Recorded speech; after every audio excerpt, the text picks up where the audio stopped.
안녕하세요. 시니어를 위한 공인중개사 마스터입니다. 이번에도요, 지난 시간에 이어서 부동산학 개론에 대해서 차근차근 공부해보는 시간 가져볼까 합니다. 이 부동산학 개론이라는 이 과목에는요, 계산 문제가 종종 나오는데 계산 문제 때문에 포기하고 싶다 하시는 분들도 덜어 있더라고요. 자, 그런데 어렵다고 멀리만 하면 합격의 길과는 점점 더 멀어질 수밖에 없겠죠. 좀 어렵더라도 공식부터 차근차근 시작하시는 게 좋을 것 같습니다. 자, 그런데 공식은요, 이 정석적인 방법으로 외우는 게 좋다고 하더라고요. 연산기법을 활용해서 외우는 게 그때는 잘 외워져서 그런 방법을 택하는 분들도 많은데, 그러다 보면 공식이 한두 가지가 아니기 때문에 더 헷갈릴 수가 있다고 하더라고요. 조금 시간이 걸리더라도 정석적인 방법을 통해서 차근차근 준비해 보셨으면 좋겠습니다. 자, 부동산학개론의 지존 이희봉 교수님의 강의 지금부터 청해 듣겠습니다. 박수로 모셔볼까요?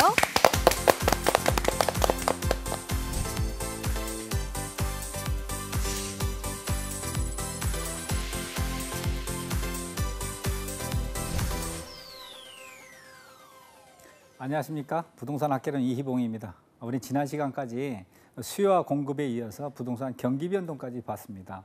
이번 시간에는 이제 부동산 시장론이 되겠네요. 시장이라고 하는 것은 뭐냐면은 어떤 상품의 수요와 공급이 계속적으로 일어나는 장소적인 위치도 되겠고, 또는 가격이 정해지고 일정한 규칙이 정해지고 이러는 추상적인 기구도 될 수 있습니다.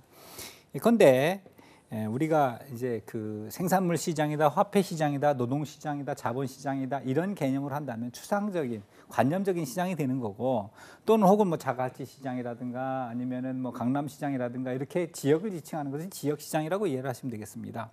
여기서 이제 중요한 거는 완전 경쟁 시장과 불완전 경쟁 시장을 비교해서 설명하는 내용이 되겠는데, 이거는 이 단원에서 설명하는 것 중에서 시험에 가끔 등장하는 내용인데 내용이 어렵지는 않습니다. 다만 여기서 어떤 식이 되냐면은 완전 경쟁 시장이라고 하는 것은 시장 참여자가 다수고 동질의 상품이 많이 있어서 진입 장벽이 없고 누구나 쉽게 거래할 수 있는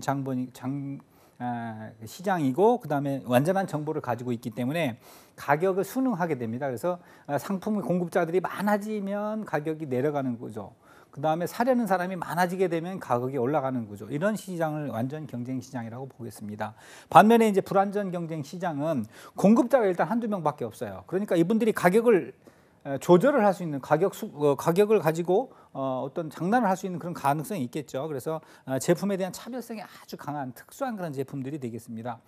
그렇게 되겠고, 그다음에 각종 진입 장벽이 있어요. 뭐 이런 것들이 이제 불완전 경쟁 시장입니다. 그다음에 시장 정보는 그 일부 몇 명의 시장 참여자들에게만 주어지고 나머지 사람은 그 시장에서 무슨 일이 일어나는지도 잘 모르게 됩니다.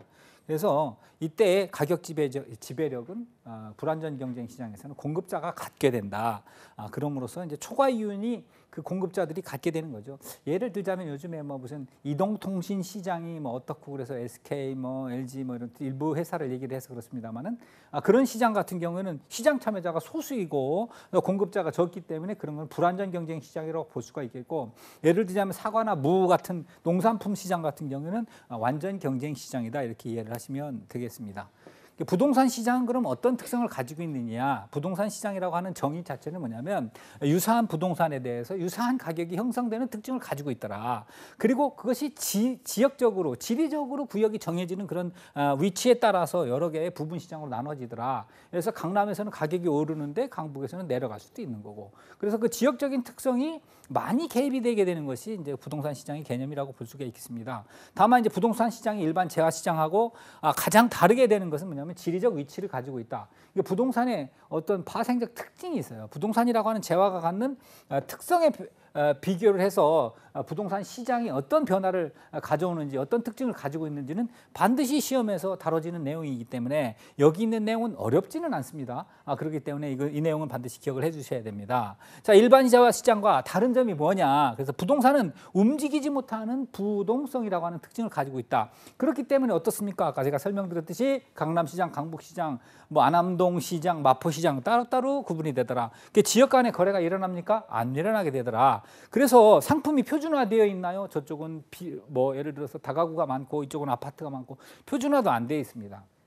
대량 산산도 불가능하고 한 물건에 한 가격을 입힌다는 일물일가 법칙도 적용이 되지 않습니다. 이건 왜 그렇다? 개별성 때문에 그렇다. 연결지어서 항상 외워줘야 됩니다. 또는 부증성이라고 하는 것은 토지의 절대량을 늘릴 수 없는 성격이라고 그랬는데 그 성격 때문에 가격은 항상 오르기만 하더라. 내리지는 않고 오르기만 하더라. 그러니까 땅값이 비싸지는 문제가 집가고의 문제인데 그런 것들이 상당히 어려움을 주어서 균형가격 성립을 어렵게 만들더라. 팔려고 하는 사람은 좀 사려고 하는 사람은 토지를 사서 이용했으면 좋겠는데 팔려고 하는 사람은 배짱 튕기고 팔지도 않고 이렇기 때문에 수급 조절이 곤란하게 되더라. 이런 현상이 일어나게 됩니다. 자, 거래의 비공개성이라고 하는 것은 내 땅을 얼마에 팔았는지 전 국민에게 알릴 필요가 있을까요? 없을까요? 그렇기 때문에 자기들끼리 불완전한 정보를 가지고 거래를 하게 되기 때문에 상당히 비밀스럽게 거래를 하더라. 그렇기 때문에 우리가 부동산에 대해서 뭐 좀 알아보려면 비용이 들고 시간이 들고 이렇게 됩니다. 이건 부동산이 가지고 있는 개별적인 그런 특성 때문에 그렇다. 또 하나는 뭐냐면 시장이 조직화되어 있질 않아요. 물론 뭐 각 지역마다 중개사 사무소도 있고 협회도 있고 그렇지만은 그 중개사님들 혹은 그 지역의 부동산 소유주들이 각각 제각각 다른 생각을 하고 있기 때문에 집중 통제하기가 어렵더라. 그래서 직거래하기도 어려운 문제도 있더라. 그래서 이것은 개별성과 부동성에 의한 그런 문제점이더라 이렇게 봅니다. 또 하나는 부동산을 매물 내놓는다고 해서 뚝딱 뭐 일주일 만에 팔리나요? 그렇지 않습니다. 또 들어오는 사람들하고 날짜도 맞춰야 되고 나가는 사람도 짐 빼서 더 다른데 뭐 보증금 넣고 뭐 이러려면은 그거 조절해야 되고 이런 과정이 너무 복잡하고 길어서 상당히 매도할 때는 돈을 바꿔서 황금성이 떨어진다. 황금성이 상당히 곤란하더라. 또는 매수할 때는 구매 자금을 모으기도 상당히 어렵더라. 구매 축적, 자본 축적하는 데 어렵더라. 그렇기 때문에 반드시 금융을 이용해야 된다든가 이런 문제들이 있더라. 이런 거는 부동산의 개별성에서 기인한다 이렇게 보겠습니다. 자, 부동산 시장 그러면은 어떤 기능을 하느냐? 부동산 시장은 자원 분배 기능을 합니다. 자원 분배 기능이라고 하는 것은 뭐냐면은 돈이 많은 사람은 좋은 집을 사려고 할 것이고 돈이 없는 사람은 싼 집을 사려고 할 것이고 이것이 자원 분배 기능이라고 이해를 하시면 쉽겠어요. 교환 기능이 있습니다. 자, 나는 돈을 자금을 주고 그다음에 상대방은 부동산을 주고 이런 교환 기능이 일어나더라. 그다음에 가격이 형성되고 파괴되고 하는 것이 부동산 시장에서 일어나더라. 그다음에 부동산에 대한 부동산 시장에 비로소 출품이 되어야지만이 부동산에 대한 정보가 공개가 되더라. 또는 부동산의 사용량과 질과 이런 것들은 부동산 시장에서 결정이 되더라 하는 것들이 기능이 되겠습니다. 이 관련된 내용은 한 번밖에 시험에 안 났기 때문에 그냥 일반적인 걸로 이해를 하시면 될 것 같아요. 자, 이제 부동산 시장 중에서도 주택 시장이 매우 중요합니다. 주택은 역시 우리가 살아나가는 데서 필수제고 반드시 필요한 그런 경제재에 속하기 때문에 주택 시장의 특성은 주택이 내구성이 있습니다. 튼튼하다는 얘기죠. 영속성이 있다는 얘기죠. 그래서 매매 시장과 임대차 시장이 존재하더라. 한 번 지었는데 내가 좀 실증 난다 그래가지고 집을 허물어 버리나요? 안 하죠. 내가 실증 나면은 그 집을 임대를 놓게 되더라. 그래서 임대차 시장과 매매 시장이 존재하게 되더라. 자, 주택은 일반재에 비해서 고가이니까 거래 비용도 많이 들어가고 또 내구성에 의해서 거래 빈도도 일반재에 비해서 현저히 떨어지게 되더라. 이런 내용이 되겠고요. 주택 시장은 신규 주택도 있지만 저량주택, 재고주택이라고 부릅니다. 헌집, 쉽게 말하면 헌집을 토대로 해가지고 신규 주택을 분석을 하게 된다. 그래서 기존 시장에 헌집이 몇 채가 있는데 이게 부족하니까 새 집을 몇 채를 지어야 되겠다. 이렇게 분석한다는 뜻이 되겠습니다. 자, 그러나 주택 서비스라고 하는 것은 뭐냐면 우리가 뭐 모든 주택을 따로따로 띄워놓고 보면 전부 개별성 때문에 하나도 똑같은 부동산이 없지만 그렇지만은 내가 주택에서 누리는 서비스 측면으로 본다면은 이건 일물일가의 법칙이 적용되지 않는 데 반해서 또 효용적 측면으로 본다면 동질의 서비스를 주는 차원에서 봤을 때는 뭐 강남에 뭐 5억 원짜리 아파트를 사느니 목동에 5억 원짜리 아파트를 사느니 효용이 똑같다. 그런다면 그렇게 서비스 측면에서는 비교할 수 있다. 그런 측면이 되겠습니다. 자, 여기서 또 중요한 내용. 여가 과정이라고 하는 것을 이해를 하실 필요가 있어요. 여가 과정은 쉽게 말하면 상향여가, 하향여가 이게 이제 주로 해당이 되는 내용인데 주택이 소득계층에 의해서 내가 살던 집을 팔고 나갔어요. 그러면 이 내가 살던 집이 많이 낡았으면은 처음에 지었을 때는 좋았죠. 쌩쌩하고 뭐 1970년도에 만약에 지었다면은 그때는 뭐 비싼 값을 팔고 시장에서 팔았겠죠. 근데 1970년대 지어가지고 지금 뭐 50년 동안 한 번도 수리를 안 했다.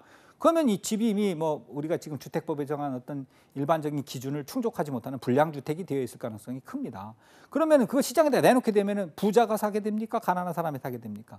그런 거를 이제 여가 현상이라고 보게 됩니다. 그래서 여가 현상은 주택이 소득계층에 따라서 상하로 이동되게 됩니다.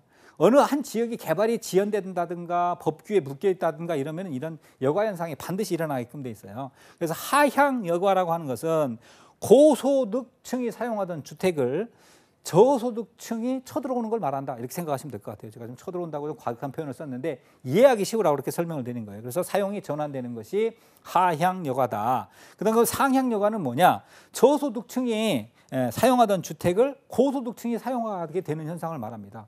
이거 많이 두 가지 현상을 많이 볼 수가 있어요. 예컨대 이제 고소득층이 사용하던 주택을 저소득층이 사용하게 되는 경우는 어떤 경우냐면은 저소득층이 점점 소득이 늘어나게 됩니다. 소득이 늘어나게 되면 자꾸 부자 동네로 조금씩 이사를 가게 돼요. 그렇게 되는 경우가 이제 주로 하향 여가가 많이 일어나게 되는 경우고, 하향 여가 같은 경우에는 어떤 지역이 갑자기 재개발이 되거나 재건축이 되거나 그러면은 예컨대 뭐 내가 강 건너 청담동에 사는데 성수동 지역이 뭐 개발될 것 같아? 그러면은 저소득층 주택이지만 사서 들어가게 되잖아요. 그런 경우는 바로 상향 여가다.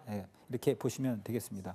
자, 여기서 상향 여가와 하향 여가를 자꾸 시험에서 반복적으로 내기 때문에 알고 계셔야 돼요. 그래서 저가 주택이 고가 주택으로 변하는 것이 상향 여가인데, 하향 여가는 고가 주택이 저가 주택으로 가는, 좀 내용이 좀 그러네요. 아무튼 여기는 뭐냐면 주택의 개량 비용이 많이 투자를 안 하게 되면은, 개량 비용을 많이 투자를 안 하게 되면은 집이 좀 낡아지겠죠. 그러면 좀 더 가난한 계층이 집을 사가지고 이사를 오게 되더라. 그래서 개량 후에 가치 상승분이 더 크다면은 상향 여가가 발생을 하더라.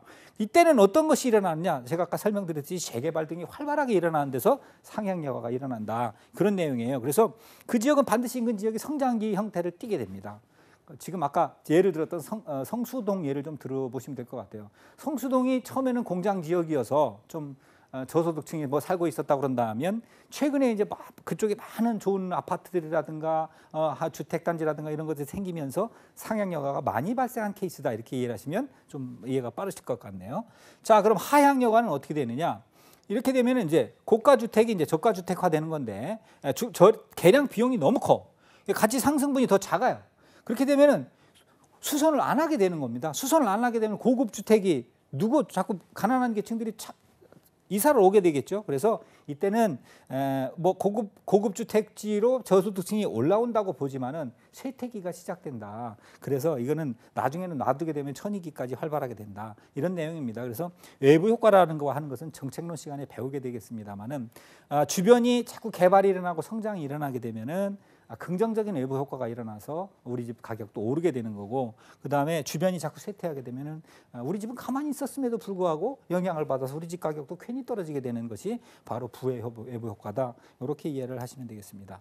자, 그러면 다음은 이제 주거 분리와 이제 그 주거 근접이라고 하는 두 가지 차원이 있겠는데, 주거 분리라고 하는 것은 고소득 주택과 저소득 주택이 이렇게 나눠지는 현상을 말합니다. 같이 살려고 안 하죠. 같이 살려고 안 하기 때문에 서로 분리되고 있는 현상을 나타나게 됩니다. 그렇게 되면 어떻게 될까요? 고소득, 저소득층 이렇게 살게 되면은 이 중간지대가 있겠죠. 중간지대의 가격은 고소득층 주택은 조금 더 싸게 팔리고 저소득층 주택은 조금 더 비싸게 팔리고. 왜 그럴까요? 이게 고소득층이 점점 먹어 들어올 가능성이 있기 때문에 접경 지역에서는 그런 현상이 일어난다. 여기서는 반드시 시험에 나오면 그것밖에 나올 게 없습니다. 그래서 이 부동산의 가치는 주변의 다른 부동산의 영향을 받기 때문에 가격이 상승하면 정해 외부 효과고 뭐 이렇게 나타난다. 그래서 저소득층 주거 지역과 경계 지역이 있고 고소득층 주거 지역이 있다 그런다면은, 고소득층 주거 지역에 대한 개조 수선 같은 것이 활발하게 이렇게 일어나게 되면은 수선 아래 들지 않게 되고, 이렇게 되면은 저소득층 이용하지 않게 된다. 이게 침입과 계승이라는 말이 되는데, 여기서 보면은 이 지역 저소득층과 고소득층 지역, 요 지역 같은 경우에는 좀 더 비싸게 거래가 되고, 요 지역은 좀 더 싸게 거래가 되더라. 뭐 이런 내용이 되겠습니다. 그래서 상향 여가 작용에 의한 주거 분리는 뭐냐면, 고소득층 주택과 인접한 저소득층 주택이 개조 수선이라든가 이런 것들이, 이게 이 내용을 좀 어렵게 생각할 필요가 없듯이 고쳐봐야 별 볼 일 없다 그런다면은 고소득층 주거 지역 인접한 그런 그 재개발로 인해서 자꾸 고소득층 주거 지역으로 변하게 되더라, 이런 뜻으로 보면 되겠습니다. 그 다음에 이제 불량 주택에 관한 내용이 되겠는데, 이 상향 여가하고 하향 여가 부분은 있잖아요. 아까 제가 맨 처음에 설명드렸었던 내용을 중심을 잡고 들으시면 됩니다. 불량주택의 문제는 뭐냐면은, 불량주택은 쉽게 말하면은 그게 제일 핵심은 그겁니다. 시장에서 불량주택이 존재를 하죠. 그러나 사람들이 자칫 생각하면 불량주택이 생기는 거는 주택 정책을 잘못 펼쳐서 그런 것이다 이렇게 생각할 수가 있는데 그건 시장 실패가 아닙니다. 주택 정책을 잘못 펼쳐서라기보다는 누군가는 그 집을 사려고 하기 때문입니다. 도시 한복판에서도 싼 주택을 사려고 하는 사람은 반드시 집이 낡거나 불량한 주택을 살 수밖에 없다는 거예요. 그래서 시장 실패가 아니고 오히려 하향여가 과정을 통해서 아까 말씀드렸듯이 자원이 배분이 이루어지는 올바른 과정이다 이렇게 이해를 하셔야 되겠어요. 그래서 불량주택을 철거 같은 거 이런 것들은 근본적인 대책이라고 보기는 힘듭니다. 다만 이 사람들이 소득을 높여주면 시장 전체에서 불량주택을 가지고 있는 사람들이 소득을 높아지게 되면은 이제 어떻습니까? 그 서울시 예를 서울시를 기준으로 들어서 서울 시민 전체가 다 소득이 높아진다면 부동산 가격이 똑같이 올라간다 그런다면은 내가 이 집을 팔고 이사를 가봐야 어디도 다른 데 가봐도 똑같이 비싸기 때문에 우리 집을 그때는 고치려 든다는 얘기예요. 그러면은 자연스럽게 불량주택은 사라지게 되더라. 이런 것이 이제 불량주택의 개념이 되겠습니다. 자, 그 다음에 이제 다뤄지는 중요한 내용들이 이제 효율적 시장 이론이라고 하는 게 있어요. 이 효율적 시장 이론은 본래는 이제 증권 시장에서 나온 이론입니다. 증권 시장에서 나와서 부동산 시장에도 적용이 돼서 이제 정착을 하게 된 그런 이론이라고 볼 수가 있는데, 즉 말하자면 시장 정보가 시장 참여자에게 얼마만큼 빠르게 확산이 되느냐 이 차원의 문제입니다. 즉 말하자면은 이거죠. 과거의 정보가 반영된다. 그러면은 이건 기술적 분석을 해야 되고 정상 이윤을 취득할 수가 있습니다. 과거의 뭐 정보가. 그 다음에 이때는 이제 약성 시장이라고 하는데 약성 효율적 시장이라고 합니다. 과거의 정보까지만 공개된 시장을 말하는 거예요. 준강성 시장은 과거의 정보 플러스 현재의 정보까지 공표된 것을 이제 준강성 시장이라고 합니다. 강성 효율적 시장은 과거, 현재, 미래 정보까지. 미래 정보라고 하는 것은 그 개발 당사자나 아니면은 그 국토부에 있는 내부자 정보들을 말하는 거예요. 이런 것들까지 전부 다 시장에 공개된 것을 이제 강성 효율적 시장이라고 합니다. 이럴 때는 여기 용어가 중요한 겁니다. 과거의 정보를 분석하는 방법은 기술적 분석을 하는 거고, 현재 정보까지 나와 있는 거는 기본적 분석을 하는 거고, 그 다음에 강성 효율적 시장 같은 경우는 분석할 필요조차도 없다. 왜? 이건 초과이윤이 없기 때문입니다. 초과이윤이 발생을 하지 않기 때문에 그런 거예요. 그래서 정상 이윤은 다 여기 과거의 정보를 기술적 분석을 하면은 정상 이윤까지는 누릴 수 있어요. 준강성 시장도 마찬가지입니다. 이거 과거 분석, 현재 분석까지 해서 이게 기본적 분석을 하게 되는데 이땐 정상 이윤을 누릴 수가 있어요. 그럼 이 시장에서 내가 정상 이윤 이상의 초과 이윤을 누리려고 그런다면은 미래 정보를 반드시 알아야만 된다는 얘기입니다. 그러면 약성 효율적 시장은 현재 정보만 알아도 초과 이윤을 누릴 수가 있겠네요. 그러나 강성 효율적 시장은 어떤 경우에도 초과이윤을 누릴 수가 없기 때문에 분석할 필요가 없겠다. 이게 파마에 의해서 주장된 그런 이론인데, 여기서 설명드리는 내용에 보면은 과거의 역사 정보를 완전히 반영하고 있는 것이 약성 효율적 시장이더라. 그때는 기술적 분석을 해야 되더라. 그리고 이런 기술적 분석으로서 정상 이윤은 가능하지만 초과 이윤은 불가능하더라. 준강성 효율적 시장 같은 경우에는 현재 정보까지 공개된 시장을 말하더라. 그래서 현재 정보까지 정확히 반영된 시장인데 이때는 기본적 분석을 해야 되고, 기본적 분석까지 하게 됐을 경우에는 정상 이윤을 누릴 수 있지만 여기서 만약에 초과 이윤을 누리려고 한다면은 미래 정보까지 가져야 되겠더라. 그래서 준강성 효율적 시장은 약성 효율적 시장을 포함하는 그런 개념이라고 볼 수가 있겠습니다. 그래서 초과 수익률을 실현할 수 있는 유일한 방법은 미래 정보를 취득하는 방법밖에 없다. 공표되지 않은 정보를 취득하는 방법밖에 없다. 이런 내용이 되겠고요. 강성 효율적 시장은 모든 정보가 다 오픈된 시장이기 때문에 어떤 경우에도 초과 이윤을 획득할 수 없다. 실질적으로 우리 부동산 시장은 강성 효율적 시장은 존재하지 않습니다. 어떤 시장만 존재하느냐? 약성 효율적 시장과 준강성 효율적 시장이 존재하는데 대부분은 준강성 효율적 시장이다. 이렇게 알아주시면 되겠습니다. 자, 할당 효율적 시장이라고 하는 것은 뭐냐면, 이게 말이 좀 어려운데, 할당 효율적이라고 하는 것은 자원이 예를 들자면 자원이 여기 수익률이 균등하도록 되어 있다라고 그렇게 설명이 되어 있는데, 그렇게 이해를 하시는 것도 좋은 방법이겠습니다만은, 자원이 이렇게 각자한테 효율적으로 할당이 되었다는 의미도 되겠습니다. 그래서 완전 경쟁 시장에서는 항상 할당 효율적 시장이 되겠죠. 그게 무슨 뜻이냐면은 완전 경쟁 시장에서는 정보가 상품에 대한 정보를 누구나 다 알고 있는 거예요.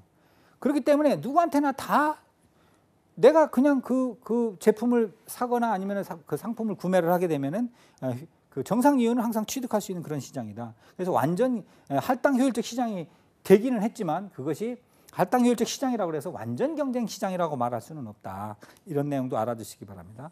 그래서 여기 정보 비용에 대한 내용도 나오는데 이건 전에 시험에도 한번 출제된 적이 있었습니다만은 오늘은 요거 개념만 이해를 하시고 넘어가도록 하겠습니다. 그래서 정보 비용이 예를 들어서 정보 비용을 부동산을 구입하는데 필요한 정보 비용을 1,000만 원을 들여가지고 내가 1,000만 원의 이익을 얻는데 그쳤다 그런다면은 그거는 정보 비용과 초과 이윤이 똑같아지기 때문에 그거는 할당 효율적 시장이라고 말할 수가 있습니다. 그러나 내가 1,000만 원을 들여서 2,000만 원을 획득했다 그런다면은 그건 할당 효율적 달성이 되지 않았기 때문에 할당 효율적 시장이라고 말할 수가 없게 된다. 이렇게 이해를 하시면 될 것 같아요. 그래서 불완전 경쟁 시장에서의 초과 요인이 생긴다. 그래서 기회비용과 동일하게 되면은 불완전 경쟁 시장이라고 하더라도 할당 효율성을 달성하고 있더라. 그래서 기회비용이 모든 투자액에 동일하게 된다면 할당 효율적 시장이 될 수 있다. 그런 내용이죠. 그러나 이제 부동산 시장에서는 이런 시장이 형성이 될 수가 없죠.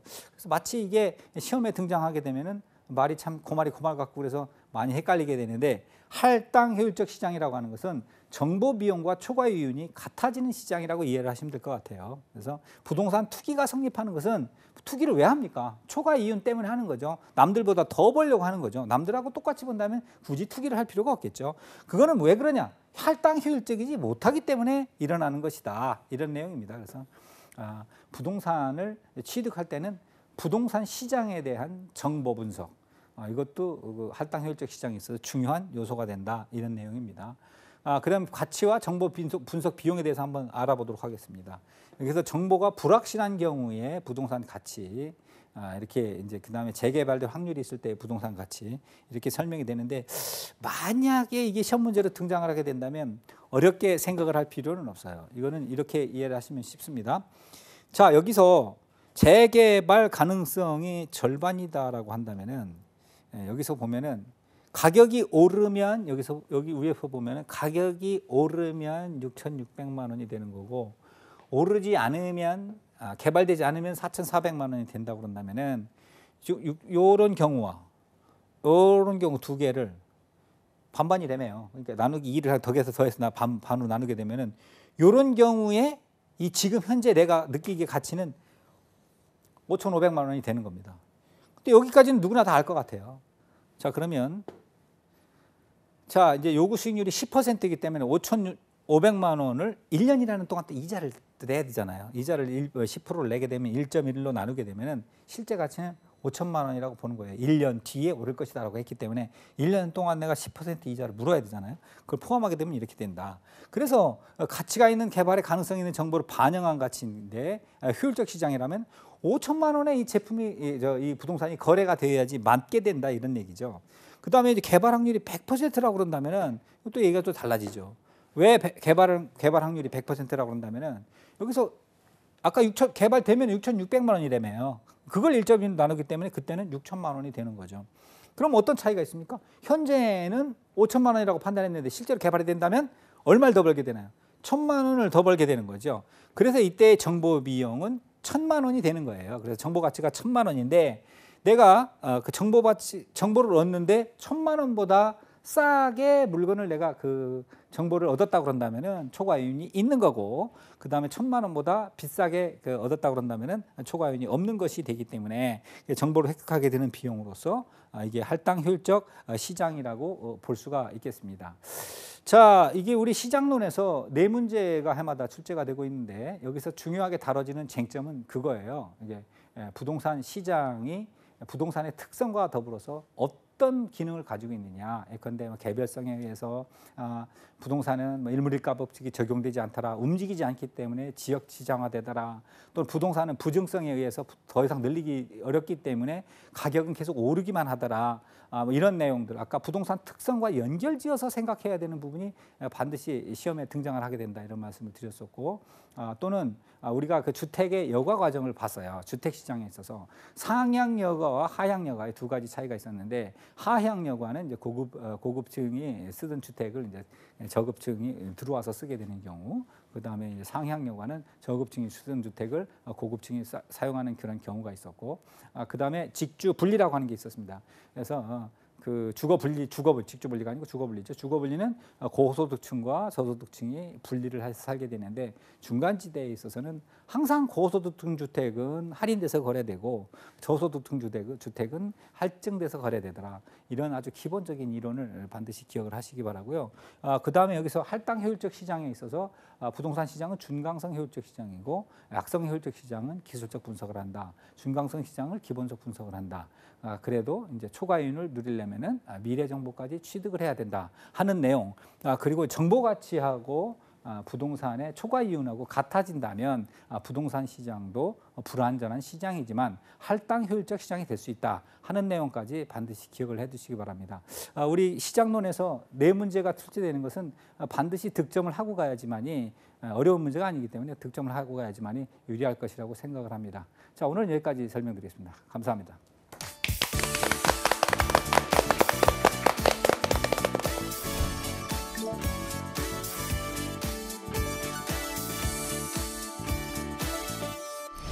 이희봉 교수님과 함께 부동산학 개론에 대해서 오늘도 열심히 공부를 해봤습니다. 이 부동산학 개론이라는 과목에는요, 이 개념을 이해하는 부분들이 상당히 많이 나옵니다.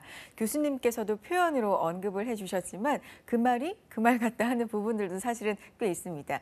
개념을 이해하면서 예를 들어가면서 이해를 하다 보면 상당히 쉽게 이해할 수가 있지만 처음에 그 과정에서는 차분함과 인내심이 좀 필요하겠지요. 그래도 개념을 한번 잘 잡아놓으면 정말 다 내 것이 되는 거니까요. 재산이 되는 거니까요. 차분하게 인내심을 가지고 공부해 보셨으면 좋겠습니다. 자, 오늘 함께 하신 강의 내용 유튜브와 한국직업방송 홈페이지를 통해서도 다시 보실 수 있거든요. 뭔가 헷갈린다, 다시 듣고 싶다 하는 부분이 있으시다면 이 두 가지 활용해서 다시 한번 복습해 보셨으면 좋겠습니다. 자, 저희는 다음 시간에도 알찬 강의 가지고 인사드리겠습니다. 함께해 주신 여러분 고맙습니다. 고맙습니다. 또 뵙겠습니다.